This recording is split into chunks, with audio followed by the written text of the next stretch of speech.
अजहरी जी जवाब सुन लीजिए। दीपक वोरा सर।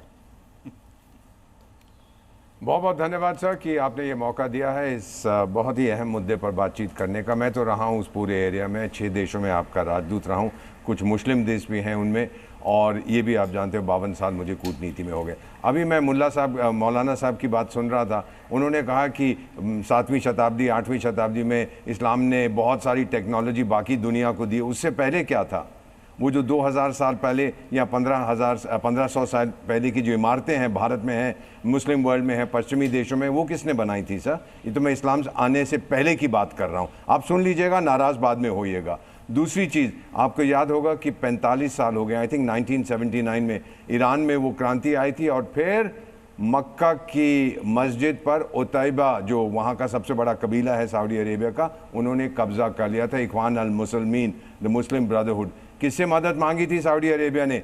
फ्रांसीसी सोल्जर्स वहाँ गए थे और ठोक पीट के उनको, आप लोगों की मस्जिद को उन्होंने आज़ाद करवाया था। फिर और सुन लीजिए सर, डर किससे है इनको इस समय सऊदी अरेबिया के? 2 बड़े दुश्मन हैं। एक है हूथी जो यमन के हैं, सऊदी अरेबिया ने बॉम्ब मार मार के उनको नाराज कर दिया। वो भी पश्चिमी हथियार थे, वो भी पश्चिमी बॉम्ब थे, वो भी पश्चिमी टेक्नोलॉजी थी। और दूसरा उनको डर लगता है ईरान से, क्योंकि ईरान कहता है इस्लाम का मैं शहंशाह, सऊदीया कहता है मैं शहंशाह, तुर्की वाला बैठा कहता है मैं शहंशाह, पाकिस्तान कहता है मेरे पास न्यूक्लियर हथियार है, मैं शहंशाह। तो मेरा आपसे निवेदन है सर कि जंग के मामले में, सिक्योरिटी के मामले में आप धर्म को ना लाइए सर। धर्म का इसमें कोई रोल नहीं है। धर्म तो सारे धर्म अमन के लिए हैं। इस समय सऊदी समझ रहा है कि मेरी जो, लेट मी फिनिश सर, मैंने आपको इंटरप्ट नहीं किया सर, इनको खामोश करा है। उन्हीं से हम बोलेंगे, क्या बात कर रहे हैं आप?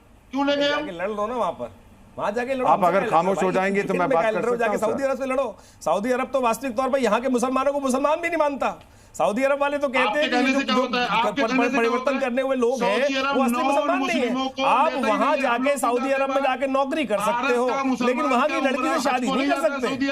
अरे मौलाना साहब, आज तक एक केस बता दो किसी यहाँ के मौलाना ने जाकर वहां के सऊदी अरब में किसी लड़की की शादी करी हो? नहीं कर सकते। नहीं जाता। कपिल सर कुछ कहना चाहते हैं? कपिल सर, कपिल सर, अरे आप तो हो ही नहीं मुसलमान भाई साहब। सऊदी अरब वाले कहते हैं आप मुसलमान ही नहीं हो, आप तो कन्वर्टेड हो। आपकी तो वास्तविक वो शब्द तक उच्चारण नहीं करना चाहता। नेट पे जाओ, आपको वो शब्द तक मिल जाएगा जो सऊदी अरब वाले आपको बोलते हैं। कपिल सर, यहाँ लग रहा है कि इस बहस में जो बात अजहरी जी कह रहे हैं, ये मामला लोगों की सुरक्षा से ज्यादा ये धार्मिक हो गया है। कपिल सर, देखिए 2-3 बातें हैं इसके अंदर। ये कह रहे हैं टर्की से क्यों नहीं लिए?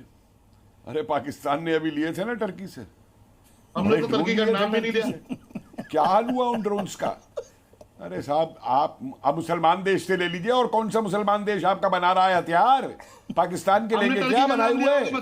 और सुनिए, टर्की का नाम नहीं लिया। अरे आप बीच में मत बोला करिए जनाब, इतनी तहजीब रखिए। आप झूठ क्यों बोल रहे हो?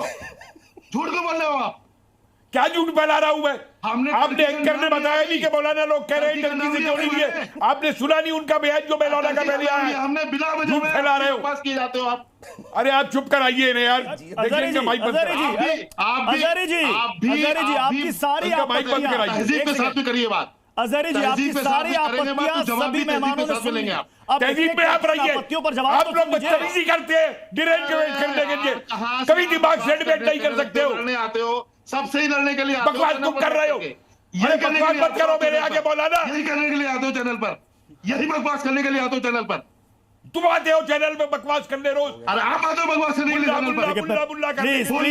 प्लीज मैं कह रहा हूं, देखिए बिल्कुल संयमित तरीके से ये बहस चले तो लोगों को भी समझ में आएगा।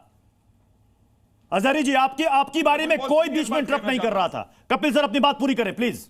तहजीब में कराइए बात, आप तो कराइए, वरना हटाइए हमको। अरे आप बुलवाइए ना। आप अभी वो बोल रहे हैं, आप बीच में इंटरप्ट कर रहे हैं। पहले पूरी उनकी बात तो सुन लीजिए, पहले पूरी बात सुन लीजिए। कपिल सर बोले, आप कपिल सर बोले शान में गुस्ताखी कर रहा था, सुन रहे थे। अरे कौन शान में गुस्ताखी? कहां कोई शान में गुस्ताखी कर रहा है? कौन? हुजूर में जुनैद हैरिस साहब भी यहां पर मौजूद है। अरे तुम्हारी शान है क्या? तुम्हारी शान है क्या? टोपी लगाने से क्या किया बताओ? समझ गए? तो खुजली हो रही है।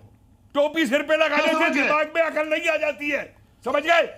चश्मा, सुनो, ये सफेद बाल हो गए, इनका करो लिहाज। तुमसे ज्यादा खतरनाक बोलना आता है मुझे। अरे वोरा साहब, ये बेवकूफ लोग हैं, इनसे कौन बहस करे? अकल की बात कोई करना आप भी तो अकल वाले मैं हो। लॉजिक की बात करना चाहता हूँ, ये बीच में जाएंगे। लॉजिक की बात हो रही है, आपको एक तरफा भाजपा बने बैठे हो, बोला या दरबारी आदमी हो, बकवास कर रहे हो। अजहरी अरे दरबारी अजहरी जी देखिए, अजहरी जी मैं आपसे 3 बार रिक्वेस्ट कर चुका हूं। अजहरी जी मैं 3 बार रिक्वेस्ट कर चुका हूं, आप अपनी बारे में बोले। इस आदमी आप लगातार दूसरे के बारे में इंटरप्ट करेंगे, किसी को बात समझ में नहीं आई। आदमी को चुप कराइए, तमीज नहीं बात करने की। कपिल जी आप बोले, अपनी बात पूरी करें। बात Z News.